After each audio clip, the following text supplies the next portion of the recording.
Hello, দেখো আজ শুনতে পাচ্ছ? ৩৭১ দাগের নিচের কোন আইনটি কলকাতার ফোর্ট উইলিয়ামে একটি সুপ্রিম কোর্ট প্রতিষ্ঠা করেছিল? Regulating Act of no.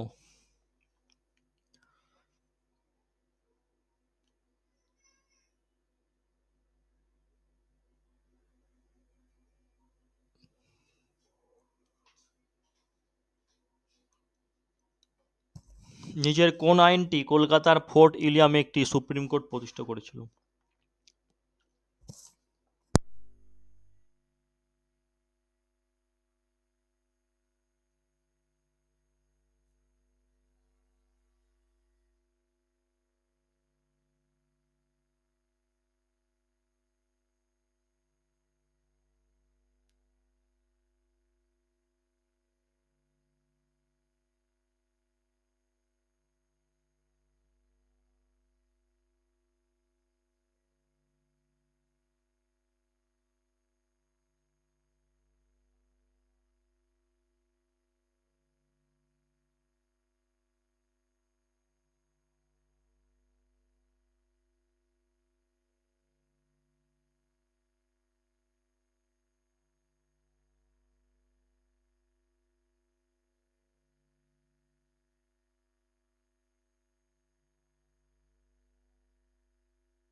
এখানে কোনটা সঠিক অ্যান্সার হবে? অপশান এ, অপশান বি সঠিক অ্যান্সার হবে। তুমি কোনটা বলেছিলে?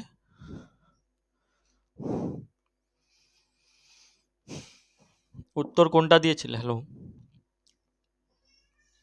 দেখো এখানে অপশান বি সঠিক অ্যান্সার হচ্ছে ১৭৭৩ সালে রেগুলেটিং অ্যাক্ট ফোর্ট উইলিয়াম, যেটা কলকাতা একটা সুপ্রিম কোর্ট প্রতিষ্ঠা করেছিলেন।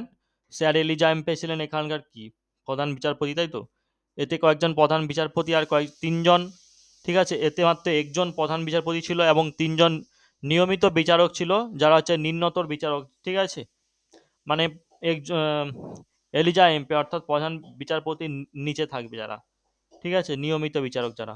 এবং সুপ্রিম কোর্ট ছিল বাংলা, বিহার, উড়িষ্যা প্রদেশ সহ সমস্ত ব্রিটিশ বিষয়ের উপর একটা সর্বোচ্চ বিচার বিভাগ যাকে বলা হয়। হরিয়ানা সিভিল সার্ভিস এক্সাম 2019 সালে সেখানে প্রশ্ন এসেছিল যে কলকাতার ফোর্ট উইলিয়াম সুপ্রিম কোর্ট কোন আইন দ্বারা প্রতিষ্ঠা করা হয়েছিল?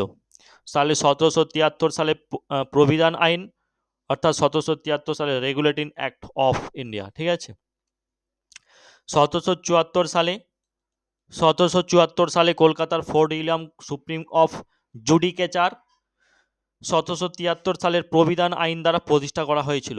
এটি ছিল কলকাতা মেয়রের আদালতের একটা প্রতিস্থাপক, যেটা হচ্ছে 1774 সাল থেকে 1862 সাল পর্যন্ত ব্রিটিশ ভারতের সর্বোচ্চ আদালত ছিল, ঠিক আছে। যখন ভারতীয় হাইকোর্ট 1861 সালে, ঠিক আছে, 1861 ধারার দ্বারা, ঠিক আছে, কলকাতা হাইকোর্ট প্রতিষ্ঠা করা হয়েছিল এই সালে, 1861 সালে। অতএব আমরা এখানে দেখতে পেয়েছি যে অপশান, সরি, যেটা বলেছিলাম 1773 সালে প্রবিধান আইন, যেটা ছিল রেগুলেটিং অ্যাক্ট, ঠিক আছে, রেগুলেটিং অ্যাক্ট আইন।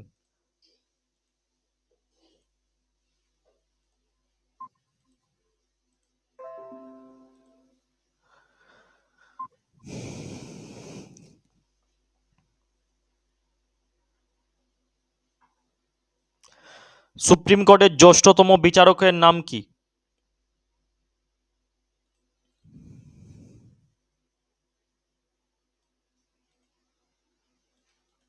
সুপ্রিম কোর্টের জ্যেষ্ঠতম বিচারকের নাম হচ্ছে এন ভি রমনা।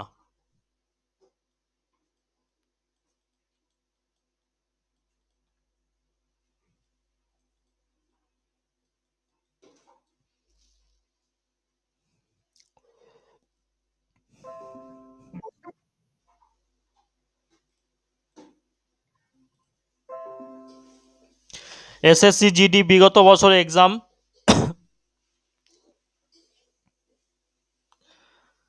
প্রশ্ন ছিল কি প্রশ্ন? 1774 সালে শীর্ষ আদালত হিসাবে ড্যাশ ফোর্ট উইলিয়ামে সুপ্রিম কোর্ট প্রতিষ্ঠিত হয়েছিল।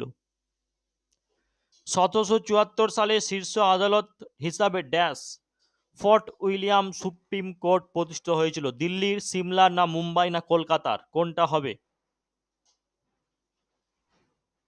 এখানে কিন্তু দেয়াই আছে, প্রশ্নে একটু ঘুরিয়ে দিয়েছি, প্রশ্নের টপিক চেঞ্জ আলাদা করে দিয়েছি। কোনটা হবে? এখানে বলা আছে নিচের কোন আইনটি কলকাতা ফোর্ট উইলিয়ামে একটা সুপ্রিম কোর্টের প্রতিষ্ঠা করেছিল। তাহলে কলকাতা দেওয়া আছে না, তাহলে কলকাতা হচ্ছে সঠিক অ্যান্সার। ক্লিয়ার?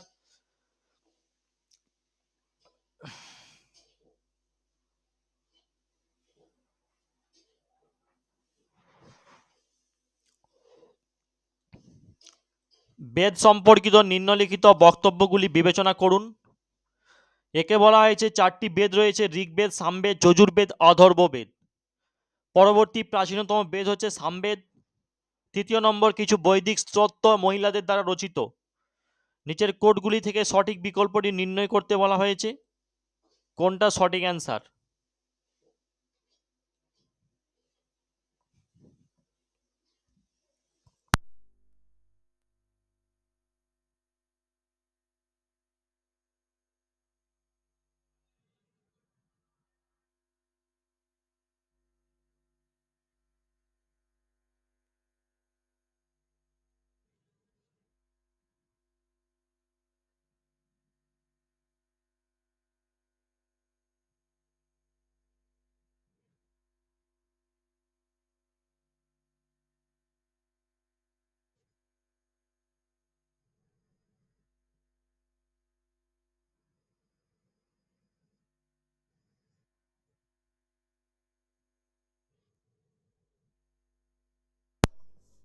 হ্যালো,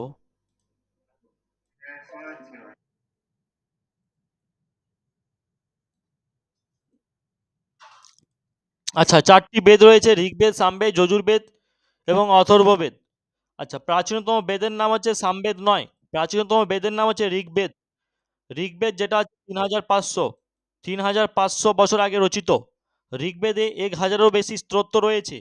এখানে দেখো স্তোত্রের কথা বলা হয়েছে, ঠিক আছে, যাকে আমরা কি বলি? সূক্ত বা সুকথিত।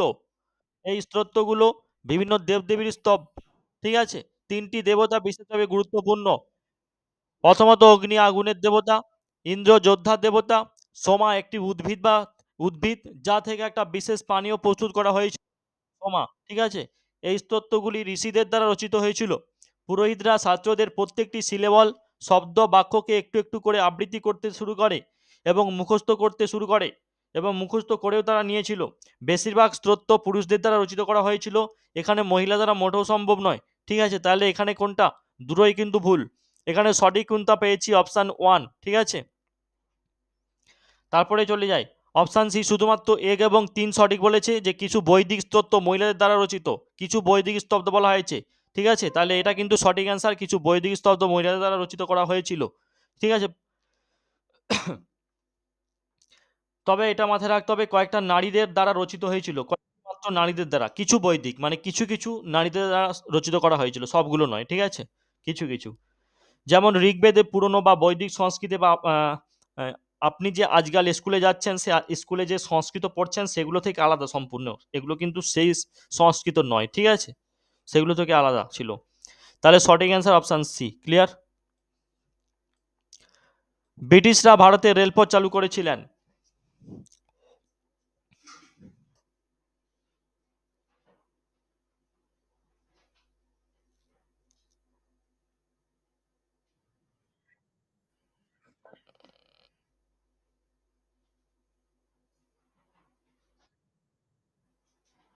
Option A.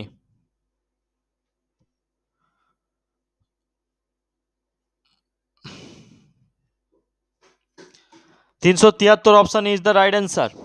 ভারতের রেল পরিবহন ইতিহাস ঊনবিংশ শতাব্দীর মাঝামাঝি থেকে শুরু হয়। 1929 সালটা মনে রাখবে।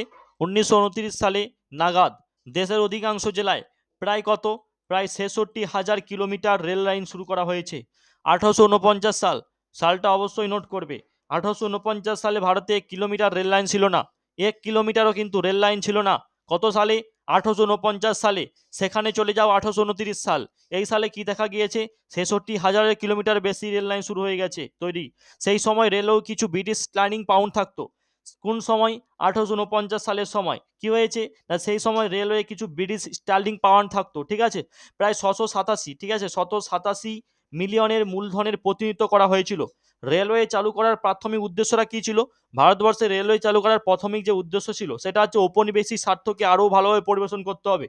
এছাড়া চলে যায় ১৮৫৭ সালে। ১৮৫৭ সালে ১৮৫৭ সালে কি হয়েছে? ১৮৫৭ সালের বিদ্রোহ দেখিয়েছিল যে ব্রিটিশ শাসনের শিকড় কতটা দুর্বল এবং ভঙ্গুর হতে পারে।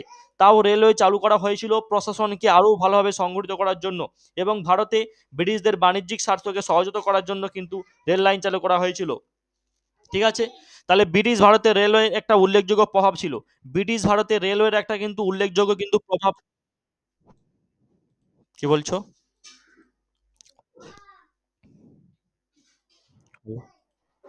হ্যাঁ বলো।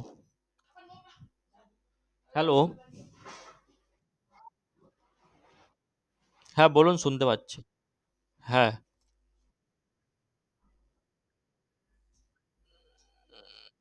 দেখো, ১৬ এপ্রিল ১৮৫৩ সাল, ১৬ এপ্রিল ১৮৫৩ সাল ব্রিটিশরা প্রথম যাত্রীবাহী ট্রেন চালু করেছিলেন, যেটি মুম্বাই থেকে থানে গিয়েছিল। ভারতীয় রেল বিশ্বের সবচেয়ে বিস্তৃত রেল ব্যবস্থার পরিণতি ঘটে গিয়েছিল সেই ১৮৫৩ সালে, ঠিক আছে। ভারতীয় রেল বিশ্বের সবচেয়ে বিস্তৃত রেল ব্যবস্থায় পরিণত হয়ে গিয়েছিল। এটি সরকারকে বিনিয়োগের উপর ৫% রিটার্ন প্রদান করে ভারতীয় অর্থনীতির বিকাশ সহায়তা করেছিল এটি, ঠিক আছে।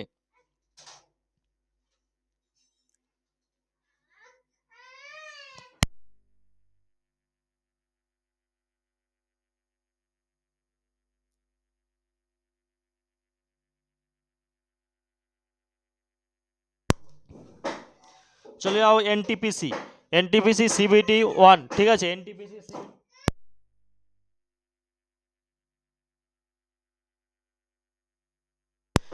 এনটিপিসি সিবিটি, ঠিক আছে, এক্সাম ২০২১ সালে প্রশ্ন ছিল যে ব্রিটিশরা ভারতে যাত্রীদের জন্য রেলওয়ে চালু করেন কোন সালে? কোনটা সঠিক অ্যান্সার? ১৮৫৩, ১৮৮৩, ১৮৩৫ না ১৮৩৯?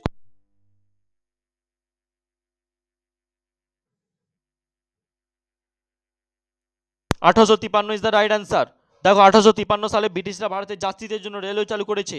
ভারতীয় রেলের ইতিহাস প্রায় ১৬০ বছর আগের পুরনো হয়ে গেছে, আরও বেশি, ঠিক আছে। ১৮৫৩ সাল লক্ষ্য করো, ১৮৫৩ সালে ১৬ এপ্রিল প্রথম যাত্রীবাহী ট্রেনটি বড়ি বন্দর বোম্বে এবং থানের মধ্যে ৩৪ কিলোমিটার দূরত্বে চলেছিল। এটি সাহিব সুলতান সিন্ধু নামে ৩টি লোকোমোটিভ দ্বারা পরিচালিত করা হয়েছিল, এবং এতে ১৩টি বগি কামরা ছিল, ঠিক আছে। প্রথমত এতে ১৩টি বগি কামরা ছিল, ঠিক আছে। চলো ১৮৪৫ সাল। ১৮৪৫ সাল কি ঘটছে? ১৮৪৫ সাল ৮ই মে মাদ্রাজ রেলওয়েকে অন্তর্ভুক্ত করা হচ্ছে। তারপর কি হচ্ছে? তারপর ইস্ট ইন্ডিয়ান রেলওয়েকে অন্তর্ভুক্ত করা হচ্ছে সেই বছরের মধ্যে, অর্থাৎ ১৮৪৫ সালে। চলে যায় ১৮৪৯ সাল। ১৮৪৯ সালের ১লা আগস্ট, ১৮৪৯ সালের ১লা August great Indian peninsular railway, great Indian peninsular railway এবং পার্লামেন্টের একটা আইন দ্বারা অন্তর্ভুক্ত করা হচ্ছে। এবং গ্যারেন্টি সিস্টেমটা কি না, গ্যারেন্টি সিস্টেম যেখানে বিনামূল্যে জমি প্রদান এবং রেলওয়ে নির্মাণ করতে ইচ্ছুক বেসরকারি ব্রিটিশ কোম্পানিগুলোকে ফেরত দেওয়ার গ্যারেন্টিযুক্ত ৫% হার, যেটা হচ্ছে ১৭ই আগস্ট ১৮৪৯ সালে, ১৭ই আগস্ট ১৮৪৯ সালে, ঠিক আছে, চূড়ান্ত করা হয়েছিল এই আইনটি, গ্যারেন্টি সিস্টেম আইনটি। পরবর্তী ১৮৫১ সালে, ঠিক আছে, রুরকিতে সোনালী অ্যাকুডাক্ট রেলওয়ে নির্মাণ করা হয়েছিল। এটি এটি থমাসন স্টিম লোকোমোটিভ দ্বারা আনা হয়েছিল। এই নামের একজন ব্রিটিশ অফিসার ছিল, ঠিক আছে। আচ্ছা, চলো, তাহলে ১৮৫২ সালে মাদ্রাজ গ্যারান্টিড রেলওয়ে কোম্পানি অন্তর্ভুক্ত করা হয়েছিল। তাহলে ১৮৫২ সালে, ঠিক আছে, ১৮৫২ সালে কি করা হচ্ছে? মাদ্রাজ গ্যারান্টিড রেলওয়ে কোম্পানি অন্তর্ভুক্ত করা হচ্ছে। ১৮৫২ সালে মাদ্রাজ গ্যারান্টিড রেলওয়ে কোম্পানি অন্তর্ভুক্ত করা হচ্ছে।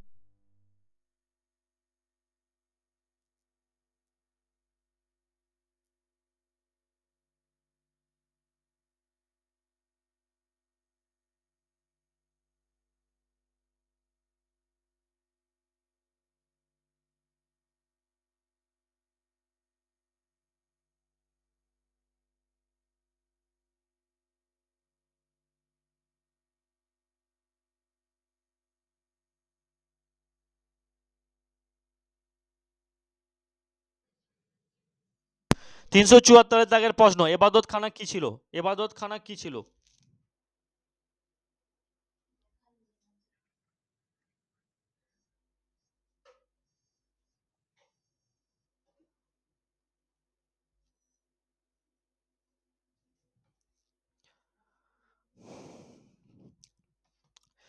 আচ্ছা, 374 দাগের ফতেপুর সিক্রির এবাদতখানা হচ্ছে যেখানে আকবর বিভিন্ন ধর্মের পণ্ডিতদের সাথে প্রতি বৃহস্পতিবার, ঠিক আছে, এবাদতখানা যেখানে আকবর বিভিন্ন ধর্মের পণ্ডিতদের সাথে প্রতি বৃহস্পতিবার উত্থাপিত ধর্মীয় বিষয় নিয়ে একটা বিতর্ক করতেন, ঠিক আছে। তাহলে এখানে সঠিক অ্যান্সার হচ্ছে কোনটা, হচ্ছে অপশান সি। এই হলটিতে এই হলটিতে আকবর বিভিন্ন ধর্মের পণ্ডিতদের সাথে আলোচনা করেছিলেন। অপশন সি এখানে কিন্তু সঠিক অ্যান্সার।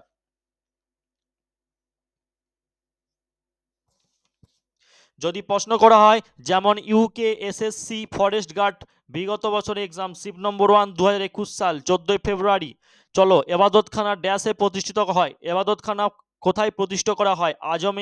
আজমে না আগ্রা না দিল্লি না ফতেপুর সিক্রিতে?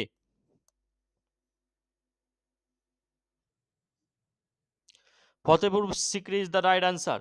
দেখো এবাদতখানা যেটা হচ্ছে আমরা যদি পাই উপাসনা ঘর, এই উপাসনা ঘর হচ্ছে একটা সভাগৃহ, ঠিক আছে। 1575 সালে মুঘল সম্রাট আকবর ফতেপুর সিক্রিতে বিভিন্ন ধর্মীয় ভিত্তির আধ্যাত্মিক নেতাদের একত্রিত করার জন্য তৈরি করেছিলেন, যাতে কি হয়, যাতে সংশ্লিষ্ট ধর্মীয় শিক্ষার উপর আলোচনা করা হয় এবং নেতাদের বিভিন্ন ধর্ম সম্পর্কে জানার আগ্রহ আরও বেড়ে ওঠে। 1575 সালে ফতেপুর সিক্রিতে এবাদতখানা নামে পরিচিত একটা প্রার্থনার আজান তৈরি করা হয়েছিল। এই স্থানে তিনি নির্বাচিত অতিথিবৃন্দ, বুদ্ধিজীবী এবং ধর্মতাত্ত্বিকদের আমন্ত্রণ জানিয়েছিলেন, ঠিক আছে। ফতেপুর সিক্রিটা কি না, ফতেপুর সিক্রি ভারতের উত্তরপ্রদেশের আগ্রা জেলার একটা শহরটি নিজেই প্রায় 1571 সালে সম্রাট আকবর দ্বারা মুঘল সাম্রাজ্যের রাজধানী হিসাবে প্রতিষ্ঠা করা হয়েছিল, ঠিক আছে। জামে মসজিদ হচ্ছে মসজিদে জোহান-নুমা আল বিশ্ব প্রতিফলিত মসজিদ, যাকে বলা হয় মসজিদে জোহান-নুমা। এটা দিল্লি জামে মসজিদ নামে পরিচিত। এটি ভারতের বৃহত্তম মসজিদগুলির মধ্যে একটার মধ্যে পড়ছে, ঠিক আছে। মুঘল সম্রাট শাহজাহান দ্বারা নির্মিত করা হয়েছিল এবং এর প্রথম ইমাম ছিলেন কে? সৈয়দ আব্দুল গফুর শাহ বুখারি এর হচ্ছে প্রথম ইমাম ছিলেন, ঠিক আছে, এই মসজিদে।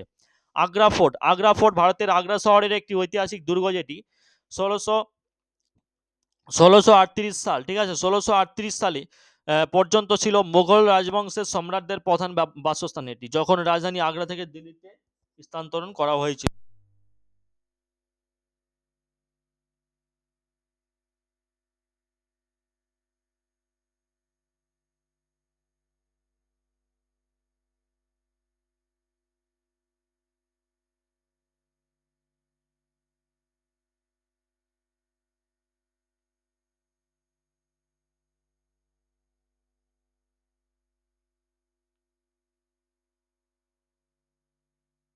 আচ্ছা চলো, যেখানে আলোচনা হয়েছিল 1983 সালে, ঠিক আছে, 1983 সালে আগ্রা দুর্গটি ইউনেস্কো ওয়ার্ল্ড হেরিটেজ সাইট হিসাবে খোদাই করা হয়েছিল, ঠিক আছে।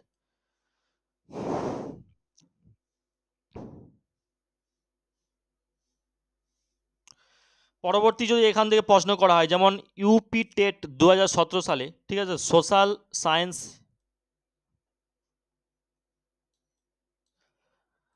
ঠিক আছে, যেখানে প্রশ্ন করা হয়েছে যে আকবর কোথায় ইবাদতখানা নির্মাণ করেছিল? ফতেপুর সিক্রি। অনেক ধরনের প্রশ্ন করা হতে পারে, ঠিক আছে।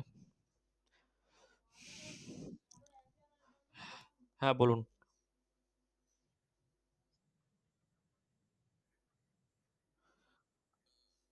সব অবশ্যই ডাব্লিউবি কিপিকে ধরেই সমস্ত এক্সাম কভার করা হচ্ছে। টপিক কি সব? ডাব্লিউবি কেপিতে তো অবশ্যই লাগবে এগুলো, তবে অন্য এক্সামের জন্য আরো এর ভিতরে গভীরে যেতে হবে, ঠিক আছে। বুঝতে পেরেছো ব্যাপারটা?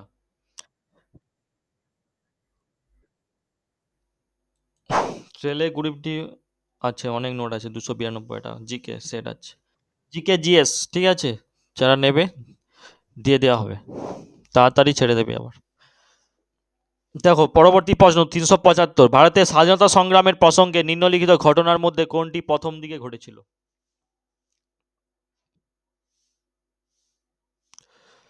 ভারতের স্বাধীনতা সংগ্রামের প্রসঙ্গে নিম্নলিখিত ঘটনার মধ্যে কোনটি প্রথম দিকে ঘটেছিল?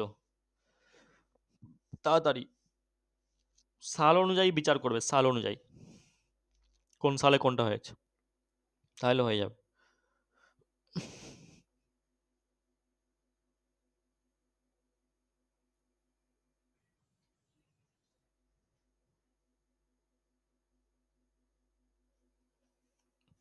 আচ্ছা, এখানে দেখো না, লখনৌ চুক্তি যে দেখা যায়, লখনৌ চুক্তি হয়েছে কত সালে বলো তো? 1916 সালে লখনৌ চুক্তি, তাই তো? তারপরে দেখো গান্ধী আরোহণ চুক্তি হচ্ছে কত সালে গো? গান্ধী আরোহণ চুক্তি হচ্ছে 1931 সালে, তাই তো? আগে কিন্তু লখনৌ চুক্তি হচ্ছে, তারপর কিন্তু গান্ধী আরোহণ চুক্তি 1931। তারপর হচ্ছে আগস্ট প্রস্তাব হচ্ছে, আগস্ট প্রস্তাব যেটা হচ্ছে 1940 সালে, ঠিক আছে, আগস্ট প্রস্তাব। তারপরে ক্রিপস মিশন হচ্ছে 1942 সালে, পরপর সাজানো হয়েছে, তাহলে কোনটা সঠিক অ্যান্সার হবে বলো তো? হ্যাঁ, ল- আচ্ছা, এখানে প্রশ্নের যে ধারাবাহিক প্যাটার্ন সেটা দেওয়া নেই নিচে, ঠিক আছে, তাহলে বুঝে নিয়েছো কোনটা প্রথমে হচ্ছে। তাহলে লখনৌ চুক্তি হচ্ছে 1916 সালে, গান্ধী আরোহণ চুক্তি 1931 সালে, আর আগস্ট প্রস্তাব হচ্ছে 1940 সালে, ক্রিপস মিশন হচ্ছে 1942 সালে। ক্লিয়ার? চলো।